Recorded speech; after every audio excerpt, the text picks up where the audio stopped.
ॐ श्रीगणेशाय नमः। अथ सप्तश्लोकी दुर्गा।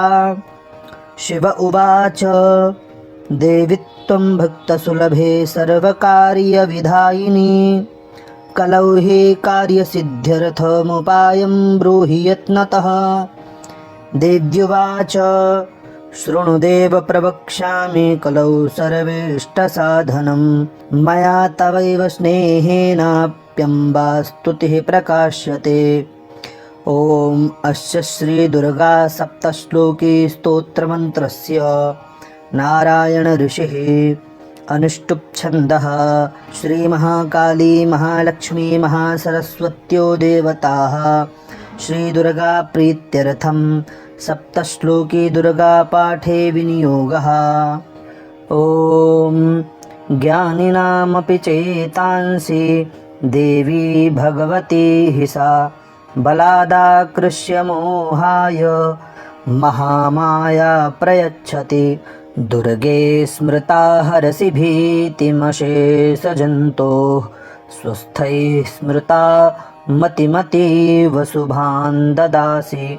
दारिद्र्यदुःखभयहारिणिका त्वदन्या सर्वोपकारकरणाय सदार्धचित्ता।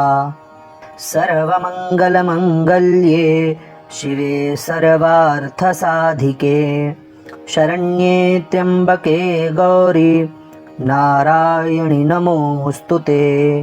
शरणागतदीनार्त परित्राणपरायणे सर्वस्यार्तिहरे देवी नारायणि नमोऽस्तु ते। सर्वस्वरूपे सर्वेशे सर्वशक्तिसमन्विते भयेभ्यस्त्राहि नो देवी दुर्गे देवि नमोऽस्तु ते। रोगानशेषानपहंसि तुष्टा रुष्टा तु कामान् सकलानभीष्टान् त्वामाश्रितानान्न विपन्नराणान् त्वामाश्रिता ह्याश्रयतां प्रयान्ति। सर्वा बाधा प्रशमनं त्रैलोक्यस्याखिलेश्वरी एवमेव त्वया कार्यमश्मद्वैरिविनाशनम्। श्रीसप्तश्लोकी दुर्गा जगदम्बार्पणमस्तु। श्रीदुर्गाष्टोत्तरशतनामस्तोत्रम्। ईश्वर उवाच शतनाम प्रवक्ष्यामि शृणुष्व कमलानने। यस्य प्रसादमात्रेण दुर्गा प्रीता भवेत् सती। ॐ सती साध्वी भव प्रीता भवानी भवमोचनी। आर्या दुर्गा जया चाद्या त्रिनेत्रा शूलधारिणी पिनाकधारिणी चित्रा चण्डघण्टा महातपाः मनोबुद्धिरहङ्कारा चित्तरूपा चिताचितिः। सर्वमन्त्रमयी सत्ता सत्यानन्दस्वरूपिणी अनन्ता भाविनी भाव्या भव्या भव्या सदा गतिः। शाम्भवी देवमाता च चिन्तारत्नप्रिया सदा। सर्वविद्या दक्षकन्या दक्षयज्ञविनाशिनी अपर्णानेकवर्णा च पाटला पाटलावती। पट्टाम्बरपरिधाना कलमञ्जीररञ्जिनी अमेयविक्रमा क्रूरा सुन्दरी सुरसुन्दरी। वनदुर्गा च मातङ्गी मतङ्गमुनिपूजिता। ब्राह्मी माहेश्वरी चैन्द्री कौमारी वैष्णवी तथा। चामुण्डा चैव वाराही लक्ष्मीश्च पुरुषाकृतिः। विमलोत्कर्षिणी ज्ञाना क्रिया नित्या च बुद्धिदा। बहुला बहुलप्रेमा सर्ववाहनवाहना। निशुम्भशुम्भहननी महिषासुरमर्दिनी मधुकैटभहन्त्री च चण्डमुण्डविनाशिनी। सर्वासुरविनाशा च सर्वदानवघातिनी सर्वशास्त्रमयी सत्या सर्वास्त्रधारिणी तथा अनेकशस्त्रहस्ता च अनेकास्त्रस्य धारिणी कुमारी चैककन्या च कैशोरी युवती यतिः अप्रौढा चैव प्रौढा च वृद्धमाता बलप्रदा महोदरी मुक्तकेशी घोररूपा महाबला अग्निज्वाला रौद्रमुखी कालरात्रिस्तपस्विनी नारायणी भद्रकाली विष्णुमाया जलोदरी शिवदूती कराली च अनंता परमेश्वरी कात्यायनी च सावित्री प्रत्यक्षा ब्रह्मवादिनी य इदं प्रपठेन्नित्यं दुर्गा नाम शताष्टकं नासाध्यं विद्यते देवी त्रिषु लोकेषु पार्वती धनं धान्यं सुतं जायां हयं हस्तिनमेव च चतुर्वर्गं तथा चान्ते लभेन्मुक्तिं च शाश्वतीं कुमारीं पूजयित्वा तु ध्यात्वा देवीं सुरेश्वरीं पूजयेत् परया भक्त्या पठेन्नाम शताष्टकं तस्य सिद्धिर्भवेद्देवी सर्वैः सुरवरैरपि राजानो दासतां यान्ति राजश्रियमवाप्नुयात् गोरोचनालक्तककुङ्कुमेन सिन्दूरकर्पूरमधुत्रयेण विलेख्य यन्त्रं विधिना विधिज्ञो भवेत् सदा धारयते पुरारिः भौमा वास्या निशामग्रे चन्द्रे शतभिषाङ्गते विलिख्य प्रपठेत् स्तोत्रं स भवेत् सम्पदां पदम् श्री विश्वसारतन्त्रे दुर्गाष्टोत्तरशतनाम स्तोत्रम श्री जगदम्बार्पणमस्तु। पाठ विधि। साधक स्नान करके पवित्र हो, आसन शुद्धि की क्रिया संपन्न करके शुद्ध आसन पर बैठ जाएं, तथा अपने साथ में शुद्ध जल, पूजन सामग्री और श्री दुर्गा सप्तशती की पुस्तक रखें। पुस्तक को अपने सामने काष्ठ आदि के शुद्ध आसन पर विराजमान कर दें। ध्यान रखें, श्री दुर्गा सप्तशती की पुस्तक को अपने हाथ में लेकर ना पढ़ें तथा जमीन पर रखकर ना पढ़ें। पुस्तक को उचित आसन पर विराजमान करें। अपने मस्तक में अपने संप्रदाय और पंथ के अनुसार भस्म लगाएं, चंदन लगाएं अथवा रोली लगा लें। शिखा बंधन के पश्चात पूर्वाभिमुख होकर तत्व शुद्धि के लिए 4 बार आचमन करें। उस समय अग्रांकित 4 मंत्रों को क्रमशः पढ़ें। ओम ऐं आत्मतत्त्वं शोधयामि नमः स्वाहा। ओम ह्रीं विद्यातत्त्वं शोधयामि नमः स्वाहा। ओम क्लीं शिवतत्त्वं शोधयामि नमः स्वाहा। 3 बार आचमन करने के पश्चात 1 बार हाथ को शुद्ध कर लें। ओम ऐं ह्रीं क्लीं सर्वतत्त्वं शोधयामि नमः स्वाहा। इसके पश्चात प्राणायाम करके भगवान गणपति का स्मरण करें, गुरुजनों का स्मरण करें।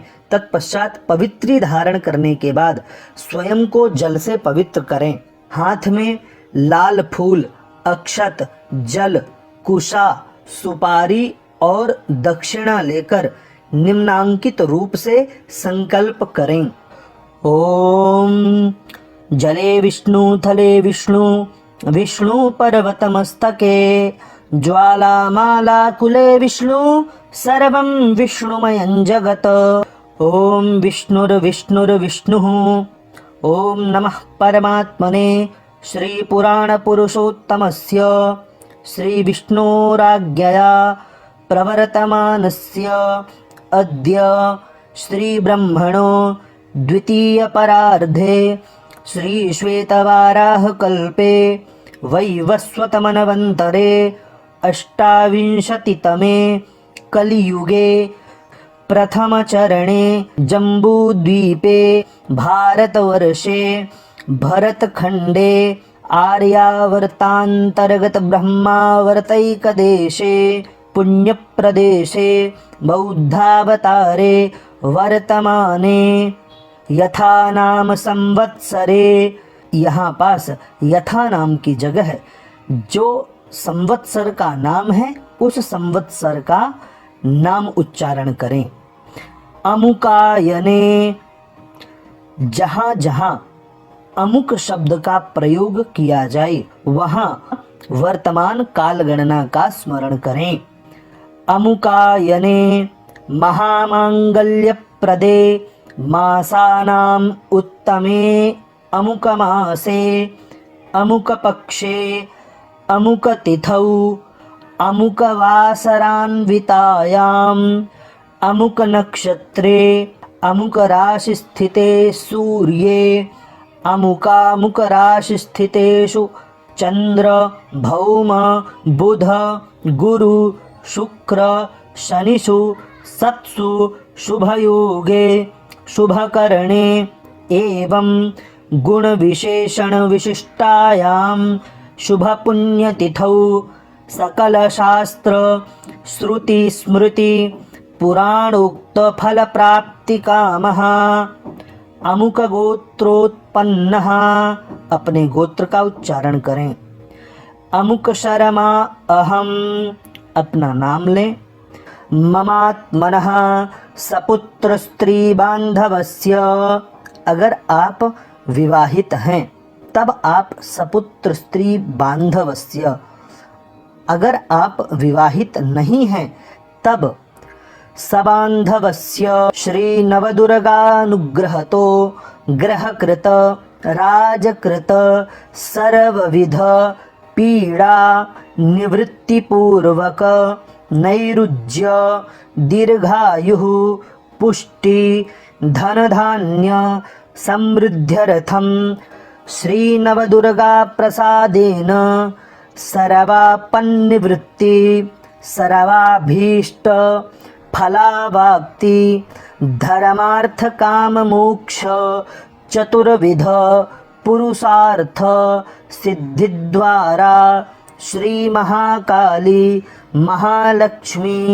महासरस्वती देवता प्रीत्यर्थम शापोद्धार पुरस्सरम कवचार्गला कीलक पाठ वेद तंत्रोक्त रात्रि सूक्त पाठ देव्यथर्व शीर्ष पाठ न्यास विधि सहित नवारण जप सप्तशती न्यास ध्यान सहित चरित्र संबंधी विनियोग न्यास ध्यान पूर्वकंच मार्कंडेय उवाच सावर्णिः सूर्यतनयो यो मनुः कथ्यतेष्टमः इत्याद्यारभ्य सावर्णिर्भविता मनुः इत्यन्तं दुर्गा सप्तशती पाठं तदन्ते न्यास विधि सहित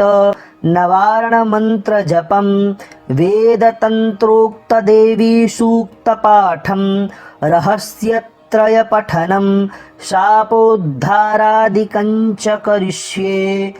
इस प्रकार से बोल करके हाथ में जो कुशाक्षत जल द्रव्य इत्यादि आपने रखा हुआ है उसको माँ भगवती के सामने अर्पित कर दें। तत्पश्चात लब्धोपचार विधि से माँ भगवती का विधि विधान से पूजन करने के पश्चात संपूर्ण विधि के अनुसार से पुस्तक की पूजा करें। पूजा करने के पश्चात माँ भगवती को प्रणाम करें तथा शापोद्धार करने के निमित्त माँ भगवती के इस मंत्र का 7 बार पाठ करें। ओम ह्रीं क्लीं श्रीं क्रां क्रीं चंडिका देव्यै शापनाशानुग्रहं कुरु कुरु स्वाहा। इस मंत्र का 7 बार जप करने से शापोद्धार हो जाता है। तत्पश्चात उत्कीलन करने के लिए अग्रिम मंत्र का 21 बार पाठ करें। ओम श्रीं क्लीं ह्रीं सप्तशती चंडिके उत्कीलनम कुरु कुरु स्वाहा। इस मंत्र का 21 बार पाठ करने से उत्कीलन हो जाता है। तत्पश्चात 7 बार मृत संजीवनी विद्या का जप करना चाहिए। ओम ह्रीं ह्रीं वम वम ऐं ऐं मृत संजीवनी विद्ये मृतमुत्थापयोत्थापय क्रीं ह्रीं ह्रीं वम स्वाहा। इस प्रकार से 7 बार मृत संजीवनी विद्या का जप करने से श्री दुर्गा सप्तशती पाठ जागृत हो जाता है। इसके पश्चात शाप विमोचन करना चाहिए। शाप विमोचन करने के लिए 2 विधि है। पहली विधि यह है कि जो सम्मुख मंत्र दिख रहा है इसका 108 बार आपको आरंभ में जप कर लेना चाहिए। मंत्र है ओम श्रीं श्रीं क्लीं हूं ओम ऐं क्षोभय मोहय उत्कीलय उत्कीलय उत्कीलय ठम ठम। इस मंत्र का 108 बार जप करने से शाप विमोचन हो जाता है। अब जानते हैं सप्तशती शाप विमोचन का दूसरा प्रकार।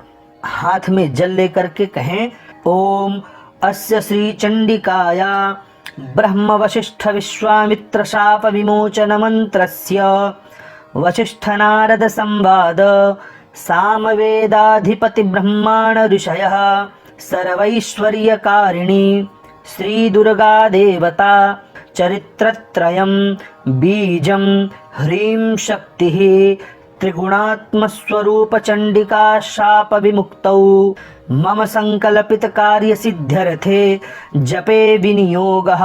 हाथ में लिया हुआ जल सम्मुख थाली में अर्पित कर दें। तत्पश्चात हाथ जोड़ करके पाठ करें। ओम ह्रीं रेतः स्वरूपिण्यै मधुकैटभमर्दिन्यै ब्रह्म वशिष्ठ विश्वामित्र शापाद् विमुक्ता भव। ओम श्रीं बुद्धिस्वरूपिण्यै महिषासुर सैन्यनाशिन्यै ब्रह्म वशिष्ठ विश्वामित्र शापाद् विमुक्ता भव। ओम रं रक्तस्वरूपिण्यै महिषासुरमर्दिन्यै ब्रह्म वशिष्ठ विश्वामित्र शापाद् विमुक्ता भव। ओम क्षुं क्षुधा स्वरूपिण्यै देववन्दितायै ब्रह्म वशिष्ठ विश्वामित्र शापाद् विमुक्ता भव। ओम छां छाया स्वरूपिण्यै दूत संवादिन्यै ब्रह्म वशिष्ठ विश्वामित्र शापाद् विमुक्ता भव। ओम शं शक्ति स्वरूपिण्यै धूम्रलोचनघातिन्यै ब्रह्म वशिष्ठ विश्वामित्र शापाद् विमुक्ता भव। ओम त्रिं तुषा स्वरूपिण्यै चण्डमुण्डवधकारिण्यै ब्रह्म वशिष्ठ विश्वामित्र शापाद् विमुक्ता भव। ओम क्षां क्षान्ति स्वरूपिण्यै रक्तबीजवधकारिण्यै ब्रह्म वशिष्ठ विश्वामित्र शापाद् विमुक्ता भव। ओम जां जाति स्वरूपिण्यै निशुम्भवधकारिण्यै ब्रह्म वशिष्ठ विश्वामित्र शापाद् विमुक्ता भव। ओम लं लज्जा स्वरूपिण्यै शुम्भवधकारिण्यै ब्रह्म वशिष्ठ विश्वामित्र शापाद् विमुक्ता भव। ओम शां शांति स्वरूपिण्यै देवस्तुत्यै ब्रह्म वशिष्ठ विश्वामित्र शापाद् विमुक्ता भव। ओम श्रं श्रद्धा स्वरूपिण्यै सकल फलदात्र्यै ब्रह्म वशिष्ठ विश्वामित्र शापाद् विमुक्ता भव। ओम कां कांति स्वरूपिण्यै राजवरप्रदायै ब्रह्म वशिष्ठ विश्वामित्र शापाद् विमुक्ता भव। ओम मां मातृस्वरूपिण्यै अनरगल महिम सहितायै ब्रह्म वशिष्ठ विश्वामित्र शापाद् विमुक्ता भव। ओम ह्रीं श्रीं दुन्दुर्गायै सं सर्वैश्वर्यकारिण्यै ब्रह्म वशिष्ठ विश्वामित्र शापाद् विमुक्ता भव। ओम ऐं ह्रीं क्लीं नमः शिवायै अभेद्य कवचस्वरूपिण्यै ब्रह्मवसिष्ठविश्वामित्रशापाद्विमुक्ता भव। ॐ क्रीं काल्यै काली ह्रीं फट् स्वाहायै ऋग्वेदस्वरूपिण्यै ब्रह्मवसिष्ठविश्वामित्रशापाद्विमुक्ता भव। ॐ ऐं ह्रीं क्लीं महाकाली महालक्ष्मी महासरस्वती स्वरूपिण्यै त्रिगुणात्मिकायै दुर्गादेव्यै नमः। इत्येवं हि महामन्त्रान् पठित्वा परमेश्वर चण्डीपाठं दिवारात्रौ कुर्यादेव न संशयः। एवं मन्त्रं न जानाति चण्डीपाठं करोति यः आत्मानं चैव दातारं क्षीणं कुर्यान्न संशयः। इसके पश्चात माँ भगवती को नमस्कार करें तथा कवच, अर्गला, कीलक, रात्रि सूक्त, अथर्व शीर्ष इत्यादि स्तुतियों का पाठ करने के पश्चात प्रथम अध्याय से लेकर के त्रयोदश अध्याय तक श्री दुर्गा सप्तशती का पाठ करें।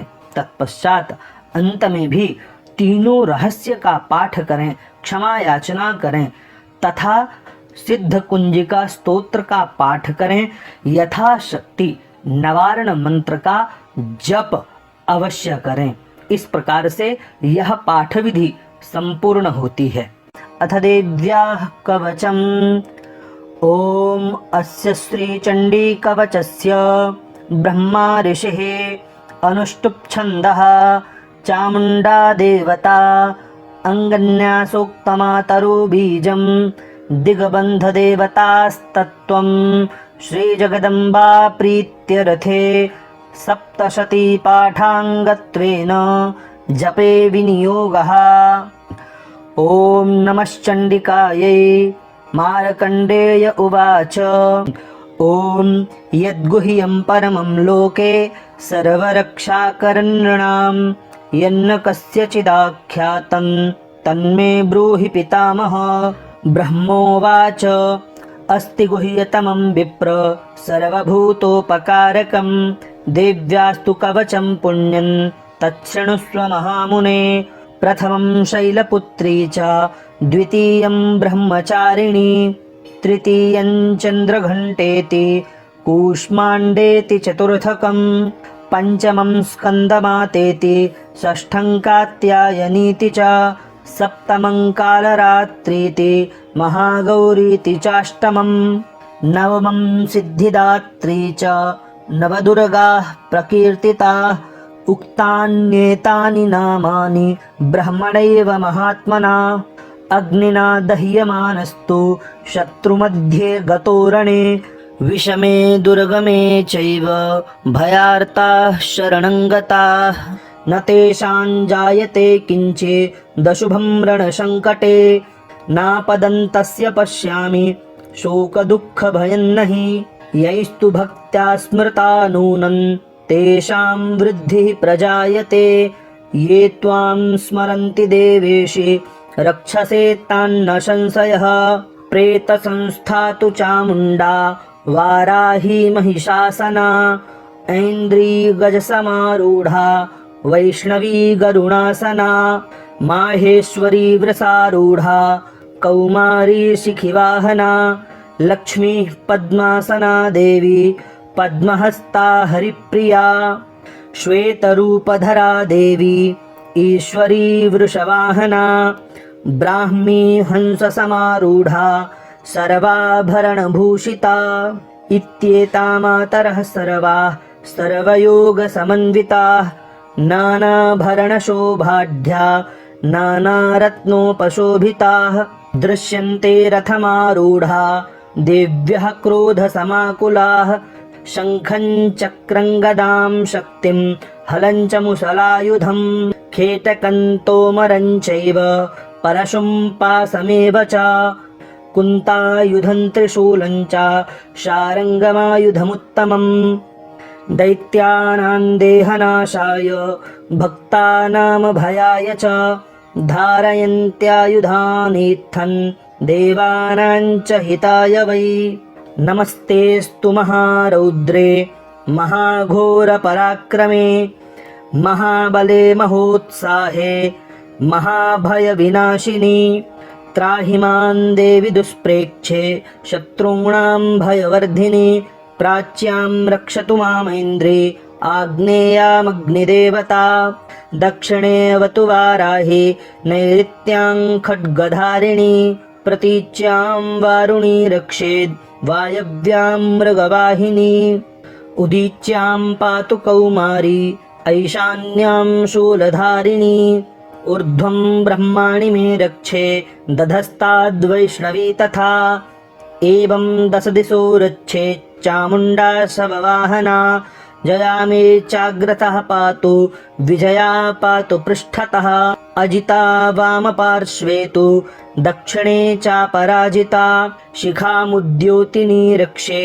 दुमामूर्ध्नि व्यवस्थिता मालाधरी ललाटे च भ्रुवौ रक्षेद्यशस्विनी त्रिनेत्रा च भ्रुवोर्मध्ये यमघण्टा च नासिके शङ्खिनी चक्षुषोर्मध्ये श्रोत्रयोर्द्वारवासिनी कपोलौ कालिका रक्षेत् कर्णमूले तु शाङ्करी नासिकायां सुगन्धा च उत्तरोष्ठे च चर्चिका अधरे चामृतकला जिह्वायां च सरस्वती दन्तान् रक्षतु कौमारी कण्ठदेशे तु चण्डिका घण्टिकाञ्चित्रघण्टा च महामाया च तालुके कामाक्षी चिबुकं रक्षेत् वाचं मे सर्वमङ्गला ग्रीवायां भद्रकाली च पृष्ठवंशे धनुर्धरी नीलग्रीवा बहिः कण्ठे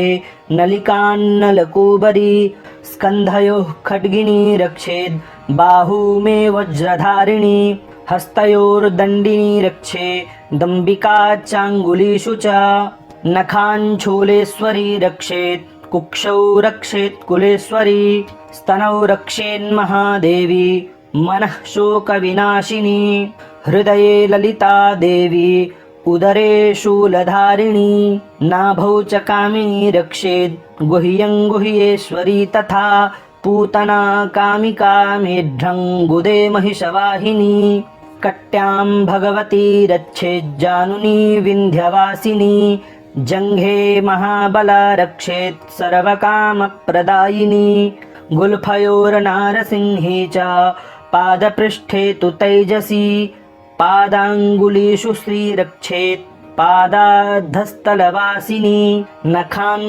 दंष्ट्राकराली च केशांश्चैवोर्ध्वकेशिनी रोमकूपेषु कौबेरी त्वचं वागीश्वरी तथा रक्तमज्जावसा मांसा न्यस्थिमेदांसि पार्वती अन्त्राणि कालरात्रिश्च पित्तं च मुकुटेश्वरी पद्मावती पद्मकोशे कफे चूडामणिस्तथा ज्वालामुखी नखज्वाला मभेद्या सर्वसन्धिषु शुक्रं ब्रह्माणि मे रक्षेच्छायां क्षत्रेश्वरी तथा अहङ्कारं मनोबुद्धिं रक्षेन्मे धर्मधारिणी प्राणापानौ तथा व्यान मुदानं च समानकं वज्रहस्ता च मे रक्षेत् प्राणं कल्याणशोभना रसे रूपे च गन्धे च शब्दे स्पर्शे च योगिनी सत्त्वं रजस्तमश्चैव रक्षेन्नारायणी सदा आयु रक्षतु वाराही धर्मं रक्षतु वैष्णवी यशः कीर्तिं च लक्ष्मीं च धनं विद्यां च चक्रिणी गोत्रमिन्द्राणि मे रक्षेत् पशून् मे रक्ष चण्डिके पुत्रान् रक्षेन्महालक्ष्मीर्भार्यां रक्षतु भैरवी पन्थानं सुपथा रक्षेन् मार्गं क्षेमकरी तथा राजद्वारे महालक्ष्मीर्विजया सर्वतः स्थिता रक्षाहीनं तु यत्स्थानं वर्जितं कवचेन तु तत्सर्वं रक्ष मे देवी जयन्ती पापनाशिनी पदमेकन्न गच्छेत्तु यदीच्छेच्छुभमात्मनः कवचेनावृतो नित्यं यत्र यत्रैव गच्छति तत्र तत्रार्थलाभश्च विजयः सर्वकामिकः यं यं चिन्तयते कामं तं तं प्राप्नोति निश्चितं परमैश्वर्यमतुलं प्राप्स्यते भूतले पुमान् निर्भयो जायते मर्त्यः सङ्ग्रामेष्वपराजितः त्रैलोक्ये तु भवेत् पूज्यः कवचेनावृतः पुमान् इदं तु देव्याः कवचं देवानामपि दुर्लभं यः पठेत् प्रयतो नित्यं त्रिसन्ध्यं श्रद्धयान्वितः दैवी कला भवेत् तस्य त्रैलोक्ये स्वपराजितः जीवेद् वर्षशतं साग्रमपमृत्युविवर्जितः नश्यन्ति व्याधयः सर्वे लूता विस्फोटकादयः स्थावरं जङ्गमं चैव कृत्रिमं चापि यद्विषम् अभिचाराणि सर्वाणि मन्त्रयन्त्राणि भूतले भूचराः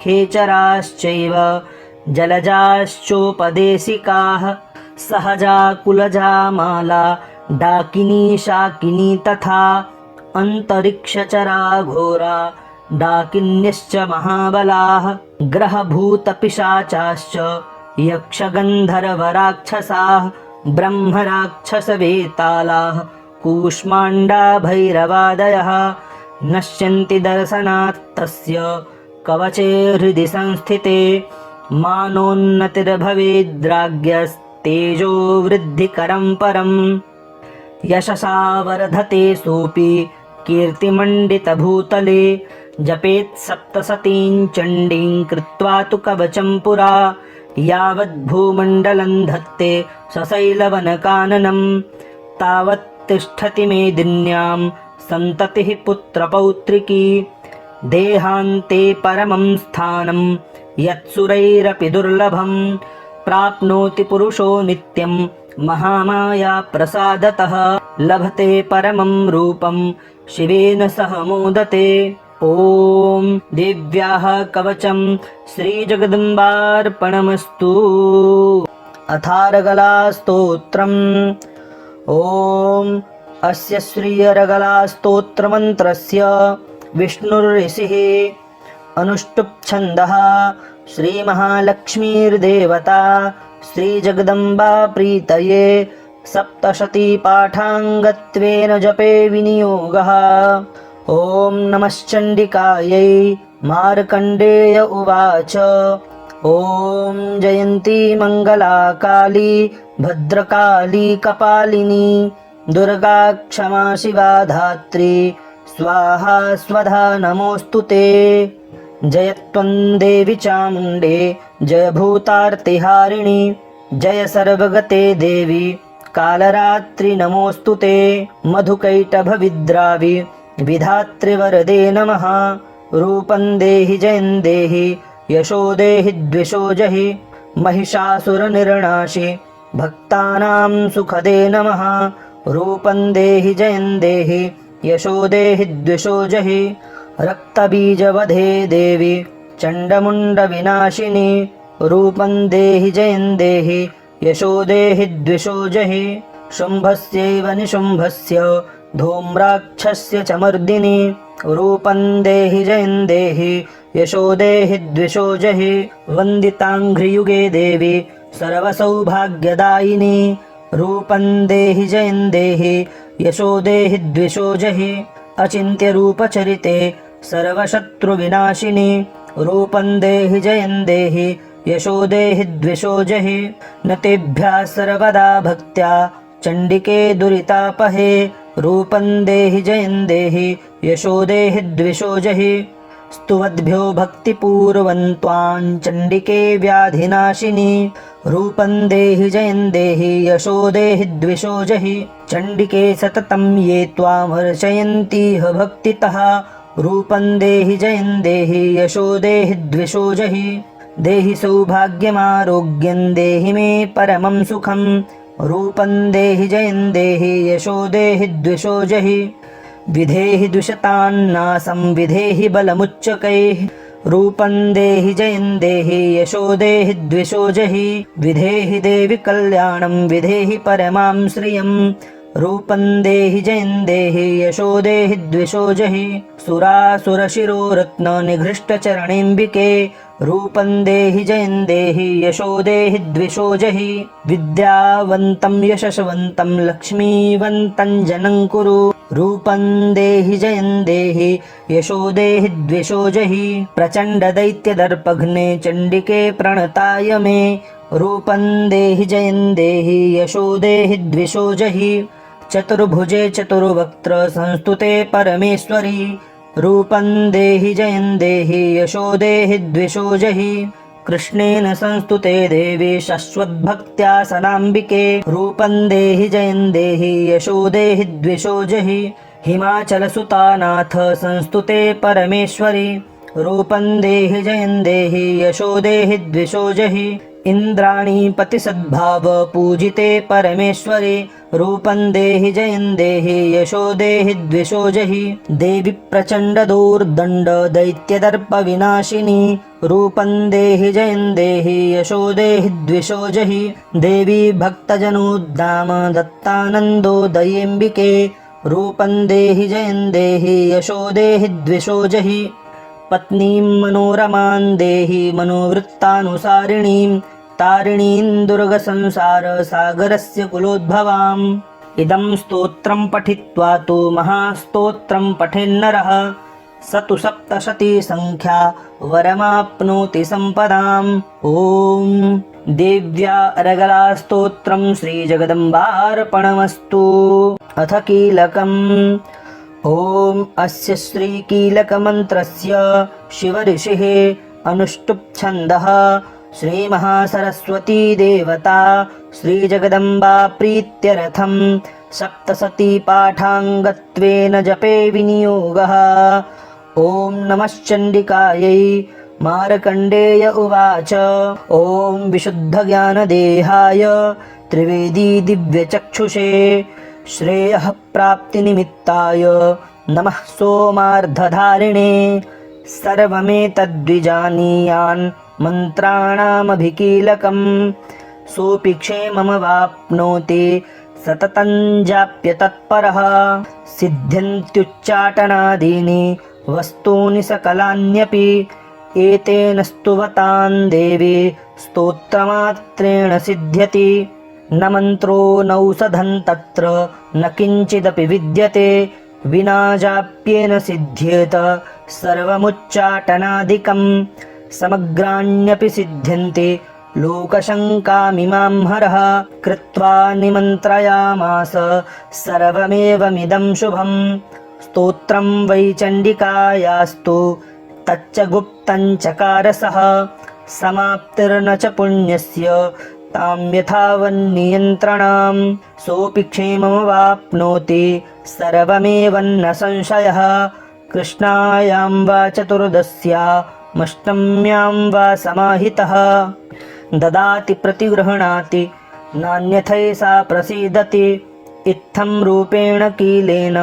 महादेवेन कीलितं यो निष्कीलां विधायेनान्नित्यं जपति संस्फुटं स सिद्धः स गणः सोऽपि गन्धर्वो जायते नरः न चैवाप्यटतस्तस्य भयं क्वापि ह जायते नापमृत्युवशं याति मृतो मोक्षमवाप्नुयात् ज्ञात्वा प्रारभ्य कुर्वीत न कुर्वाणो विनश्यति ततो ज्ञात्वैव सम्पन्नमिदं प्रारभ्यते बुधैः सौभाग्यादि च यत्किञ्चिद् दृश्यते ललनाजने तत्सर्वं तत्प्रसादेन तेन जाप्यमिदं शुभम् शनैस्तु जप्यमानेऽस्मिन् स्तोत्रे सम्पत्तिरुच्चकैः भवत्येव समग्रापि ततः प्रारभ्यमेव तत् ऐश्वर्यं यत्प्रसादेन सौभाग्यारोग्यसम्पदः शत्रुहानिः परो मोक्षः स्तूयते सा न किञ्जनैः ॐ देव्याः कीलकस्तोत्रं श्रीजगदम्बार्पणमस्तु अथ वेदोक्तं रात्रिसूक्तम् ॐ रात्रीत्याद्यष्टर्चस्य सूक्तस्य कुशिकः सौभरो रात्रिर्वा भारद्वाजो ऋषिः रात्रिर्देवता गायत्री छन्दः देवी माहात्म्यपाठे विनियोगः। ॐ रात्रिव्यक्षदायति पुरुत्रादिव्यक्षभिः विश्वा अधिश्रियोधित ऊर्वप्रा अमर्त्या निवतो देव्युद्वतः ज्योतिषा बाधते तमः निरुस्वसारमस्कृतोषसं देव्यायति अपेदुहासते तमः सा नो अद्य यस्या वयन्नितेयामन्न विक्ष्महे वृक्षेण वसतिं वयः निग्रामासो अविक्षत निपद्वन्तो निपक्षिणः निश्येनाशश्चिदर्थिनः यावया वृक्यं वृकं यवयस्तेन मूर्म्ये अथानः सुतरा भव उपमापेऽपि षत्तमः कृष्णं व्यक्तमस्थित उष ऋणेव यातय उपतेगा इवाकरं वृणीष्वदुहितर्दिवः रात्रिस्तोमन्न जिज्ञुषे। हरिः ओम् श्रीजगदम्बार्पणमस्तु। अथ तन्त्रोक्तं रात्रिसूक्तम्। ॐ विश्वेश्वरीं जगद्धात्रीं स्थितिसंहारकारिणीं निद्रां भगवतीं विष्णोरतुलां तेजसः प्रभुः ब्रह्मोवाच त्वं स्वाहा त्वं स्वधा त्वं हि वषट्कारः स्वरात्मिका सुधा त्वमक्षरे नित्ये त्रिधा मात्रात्मिका स्थिता अर्धमात्रा स्थिता नित्या यानुच्चार्या विशेषतः त्वमेव सन्ध्या सावित्री त्वं देवी जननी परा त्वयैतद्धार्यते विश्वं त्वयैतत्सृज्यते जगत् त्वयैतत्पाल्यते देवी त्वमत्स्यन्ते च सर्वदा विसृष्टौ सृष्टिरूपा त्वं स्थितिरूपा च पालने तथा संहृतिरूपान्ते जगतोऽस्य जगन्मये महाविद्या महामाया महामेधा महास्मृतिः महामोहा च भवति महादेवी महासुरी प्रकृतिस्त्वं च सर्वस्य गुणत्रयविभाविनी कालरात्रिर्महारात्रिर्मोहरात्रिश्च दारुणा त्वं श्रीस्त्वमीश्वरी त्वं ह्रीस्त्वं बुद्धिर्बोधलक्षणा लज्जा पुष्टिस्तथा तुष्टिस्त्वं शान्तिः क्षान्तिरेव च खड्गिनी शूलिनी घोरा गदिनी चक्रिणी तथा शङ्खिनी चापिनी बाणभुषुण्डी परिघायुधा सौम्या सौम्यतरा शेष सौम्येभ्यस्त्वति सुन्दरी परा पराणां परमा त्वमेव परमेश्वरी यच्च किञ्चित् क्वचिद्वस्तु सद्सद्वाखिलात्मके तस्य सर्वस्य या शक्तिः सा त्वं किं स्तूयसे तदा यया त्वया जगत्सृष्टा जगत्पात्यत्तियो जगत् सोऽपि निद्रावशन्नीतः कस्त्वां स्तोतुमिहेश्वरः विष्णुः शरीरग्रहण महमीशान एव च कारितास्ते यतोऽतस्त्वां कः स्तोतुं शक्तिमान् भवेत् सा त्वमित्थं प्रभावैः स्वैरुदारैर्देवि संस्तुता मोहयैतौ दुराधर्षा वसुरौ मधुकैटभौ प्रबोधं च जगत्स्वामी नीयतामच्युतो लघु बोधश्च क्रियतामस्य हन्तुमेतौ महासुरौ रात्रिसूक्तं जगदम्बार्पणमस्तु। श्रीदेव्यथर्वशीर्षम् ॐ सर्वे वै देवा देवीमुपतस्थुः कासित्वं महादेवीति सा ब्रवीत अहं ब्रह्मस्वरूपिणी मत्तः प्रकृतिपुरुषात्मकं जगत् शून्यं च अहमानन्दानानन्दौ अहं विज्ञानाविज्ञाने अहं ब्रह्मा ब्रह्मणि वेदितव्ये, अहं पञ्चभूतान्यपञ्चभूतानि, अहमखिलं जगत् वेदोऽहमवेदोऽहं, विद्याहमविद्याहम्, अजाहमनजाहम्, अधश्चोर्ध्वं च तिर्यक्चाहम्, अहं रुद्रेभिर्वसुभिश्चरामि, अहमादित्यैरुतविश्वदेवैः, अहं मित्रावरुणावुभौ बिभर्मि, अहमिन्द्राग्नि अहमश्विनावुभौ, अहं सोमं त्वष्टारं पूषणं भगं दधामि, अहं विष्णुमुरुक्रमं ब्रह्माडमुत प्रजापतिं दधामि, अहं दधामि द्रविडं हविस्मते सुप्राव्ये यजमानाय सुन्वते, अहं राष्ट्रे सङ्गमनि वसूनां चिकितुषी प्रथमायज्ञियानाम्, अहं सुवे पितरमस्य मूर्धन्मम योनिरप्स्वन्तः समुद्रे, य एवं वेद स दैवीं सम्पदमाप्नोति, ते देवा अब्रुवन् नमो देव्यै महादेव्यै शिवायै सततं नमः।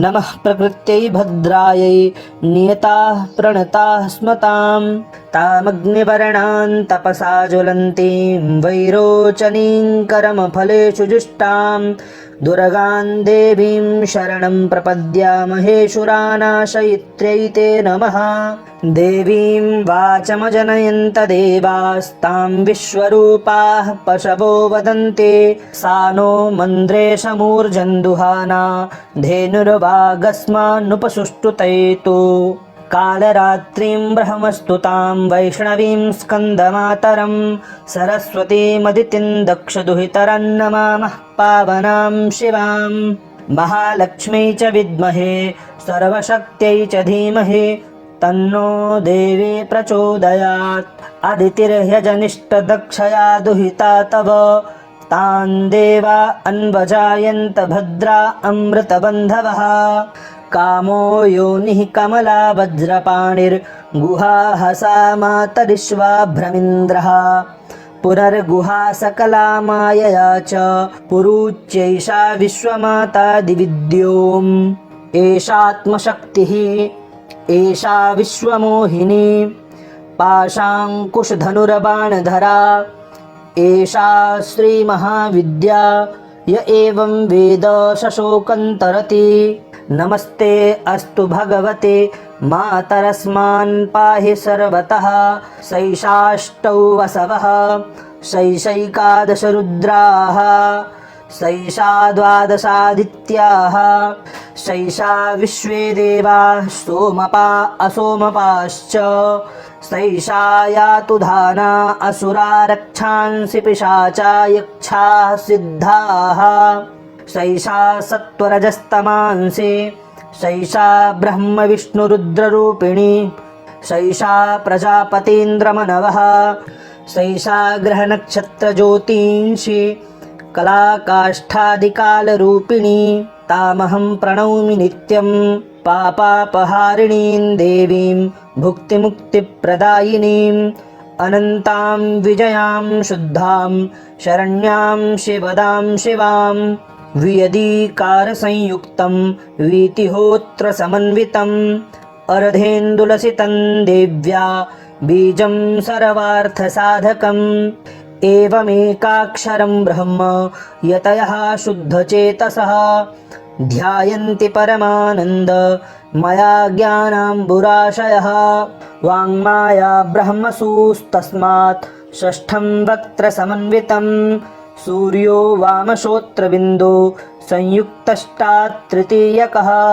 नारायणेन सम्मिश्रो वायुश्चाधरयुक्ततः, विच्चे नवार्णकोरुणः स्यान् महदानन्ददायकः, हृत्पुण्डरीकमध्यस्थां प्रातः सूर्यसमप्रभां, पाशाङ्कुशधरां सौम्यां वरदाभयहस्तकां, त्रिनेत्रां रक्तवसनां भक्तकामदुघां भजे, नमामि त्वां महादेवीं महाभयविनाशिनीं, महादुर्गप्रशमनीं महाकारुण्यरूपिणीं, यस्याः स्वरूपं ब्रह्मादयो न जानन्ति तस्मादुच्यते अज्ञेया। यस्या अन्तो न लभ्यते तस्मादुच्यते अनन्ता। यस्या लक्ष्यं नोपलक्ष्यते तस्मादुच्यते अलक्ष्या। यस्या जननं नोपलभ्यते तस्मादुच्यते अजा। एकैव सर्वत्र वर्तते तस्मादुच्यते एका। एकैव विश्वरूपिणी तस्मादुच्यते नैका। अत एवोच्यते अज्ञेयानन्ता लक्ष्या जैका नैकेति। मंत्राणां मातृका देवी शब्दानां ज्ञानरूपिणी। ज्ञानानां चिन्मयातीता शून्यानां शून्यसाक्षिणी। यस्याः परतरन्नास्ति शैषा दुर्गा प्रकीर्तिता। तान् दुर्गान् दुर्गमान् देवीन् दुराचारविघातिनीं नमामि भवभीतोऽहं संसारार्णवतारिणीम्। इदमथर्वशीर्षं योधीते स पञ्चाथर्वशीर्ष जपफलमाप्नोति।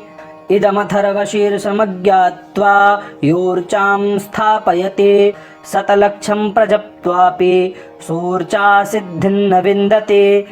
शतमष्टोत्तरं चास्य पुरश्चर्या विधिः स्मृतः। दशवारं पठेद्यस्तु सद्यः पापैः प्रमुच्यते। महादुर्गाणि तरति महादेव्याः प्रसादतः। सायमधीयानो दिवसकृतं पापन्नाशयते। प्रातर्धीयानो रात्रिकृतं पापन्नाशयते।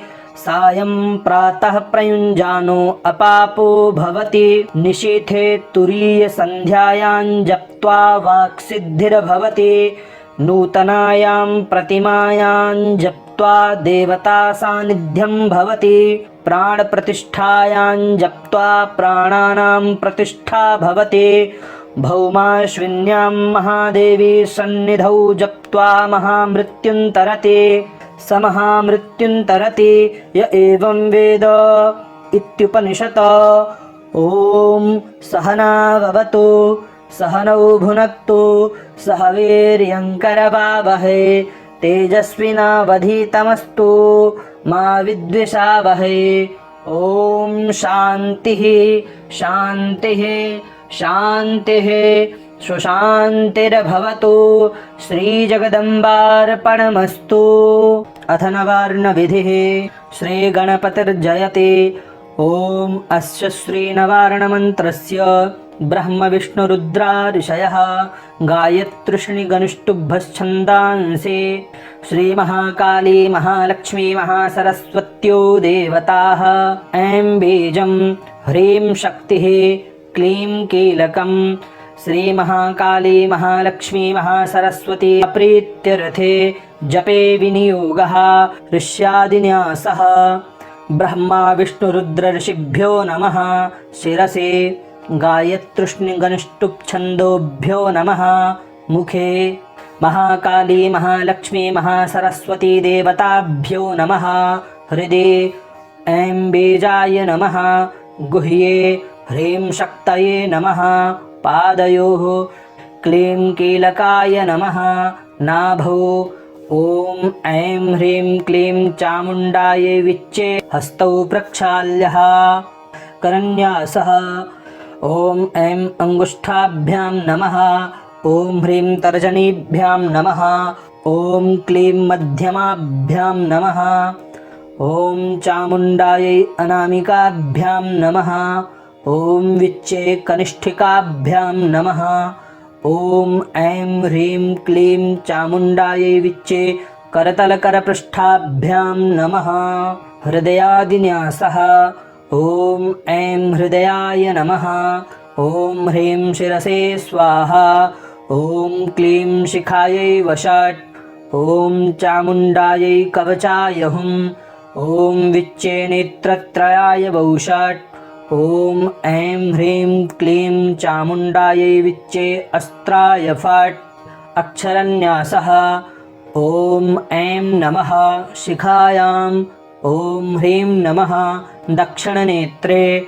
ॐ क्लीं नमः वामनेत्रे, ॐ चां नमः दक्षिणकर्णे, ॐ मुं नमः वामकर्णे, ॐ डां नमः दक्षिणनासापुटे, ॐ यैं नमः वामनासापुटे, ॐ विं नमः मुखे, ॐ चैं नमः गुह्ये, ॐ ऐं ह्रीं क्लीं चामुण्डायै विच्चे इति मन्त्रेण 8 वारं मूलेन व्यापकं कुर्यात्।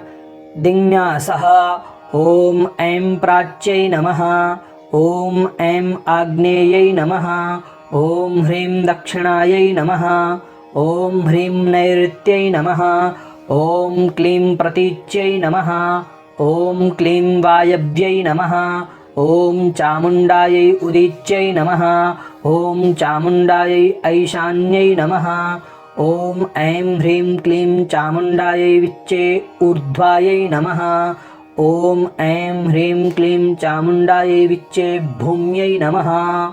ध्यानं खड्गं चक्रगदेषु चापपरिघाञ्छूलं भुशुण्डीं शिरः, शङ्खं सन्दधतीं करैस्त्रिनयनां सर्वाङ्गभूषावृतां, नीलाश्मद्युतिमास्य पाददशकां सेवे महाकालिकां, यामस्तौत्स्वपिते हरौ कमलजो हन्तुं मधुं कैटभम्, अक्षस्रकपरशृङ्गदेषु कुलिशं पदमन्धनुष्कुण्डिकां, दण्डं शक्तिमसिञ्च चरमजलजं घण्टां सुराभाजनं, शूलं पाशसुदर्शने च दधतीं हस्तैः प्रसन्नाननां, सेवे सैरिभमर्दिनीमिह महालक्ष्मीं सरोजस्थितां, घण्टाशूलहलानि शङ्खमुसले चक्रन्धनुः सायकं, हस्ताब्जैर्दधतीं घनान्तविलसच्छीतांशुतुल्यप्रभां, गौरीदेहसमुद्भवां त्रिजगतामाधारभूतां महा, पूर्वामत्र सरस्वतीमनुभजे शुम्भादिदैत्यार्दिनीम्। ऐं ह्रीं अक्षमालिकायै नमः। ॐ माम्माले महामाये सर्वशक्तिस्वरूपिणी, चतुर्वर्गस्त्वयि न्यस्तस्तस्मान्मे सिद्धिदा भव। ॐ अविघ्नं कुरु माले त्वं गृह्णामि दक्षिणे करे, जपकाले च सिद्ध्यर्थं प्रसीद मम सिद्धये। ॐ अक्षमालाधिपतये सुसिद्धिं देहि देहि, सर्वमन्त्रार्थसाधिनी साधय साधय, सर्वसिद्धिं परिकल्पय परिकल्पय मे स्वाहा। गुह्याति गुह्यगोप्त्री त्वं गृहाणस्मत्कृतं जपं, सिद्धिर्भवतु मे देवी त्वत्प्रसादान्महेश्वरी। अथ सप्तशतीन्यासः। प्रथममध्यमोत्तरचरित्राणां ब्रह्मा विष्णुरुद्रा ऋषयः, श्रीमहाकाली महालक्ष्मी महासरस्वत्यो देवताः, गायत्र्युष्णिगनुष्टुभ्यश्छन्दांसि, नन्दाशाकम्भरी भीमा शक्तयः, रक्तदन्तिका दुर्गा भ्रामरयो बीजानि, अग्निवायुसूर्यास्तत्त्वानि, ऋग्यजुः सामवेदाध्यानानि, सकलकामना सिद्धये। श्रीमहाकाली महालक्ष्मी महासरस्वती देवता प्रीत्यर्थे जपे विनियोगः। ॐ खड्गिनी शूलिनी घोरा गदिनी चक्रिणी तथा शङ्खिनी चापिनी बाण भुशुण्डी परिघायुधा अङ्गुष्ठाभ्यां नमः। ॐ शूलेन पाहि नो देवी, पाहि खड्गेन चाम्बिके, घण्टास्वनेन नः पाहि, चापज्यानि स्वनेन च तर्जनीभ्यां नमः। ॐ प्राच्यां रक्ष प्रतीच्यां च चण्डिके रक्ष दक्षिणे, ब्राह्मणेनात्मशूलस्य उत्तरस्यान्तथेश्वरे मध्यमाभ्यां नमः। ॐ सौम्यानि यानि रूपाणि त्रैलोक्ये विचरन्ति ते, यानि चात्यर्थघोराणि तैरक्षास्मांस्तथा भुवम् अनामिकाभ्यां नमः। ॐ खड्गशूलगदादीनि यानि चास्त्राणि तेऽम्बिके करपल्लवसङ्गीनि तैरस्मान् रक्ष सर्वतः कनिष्ठिकाभ्यां नमः। ॐ सर्वस्वरूपे सर्वेशे सर्वशक्तिसमन्विते भयेभ्यस्त्राहि नो देवी दुर्गे देवी नमोस्तु ते करतलकरपृष्ठाभ्यां नमः। इसी प्रकार से सप्तसती जी के इन्हीं मंत्रों के द्वारा ही हृदयादि न्यास करें। ध्यानम विद्युद्दाम समप्रभां मृगपतिस्कन्धस्थितां भीषणां कन्याभिः करवालखेटविलसद्धस्ताभिरासेवितां हस्तैश्चक्रगदाशिखेटविशिखांश्चापङ्गुणन्तर्जनीं बिभ्राडामनलात्मिकां शशिधरां दुर्गां त्रिनेत्रां भजे।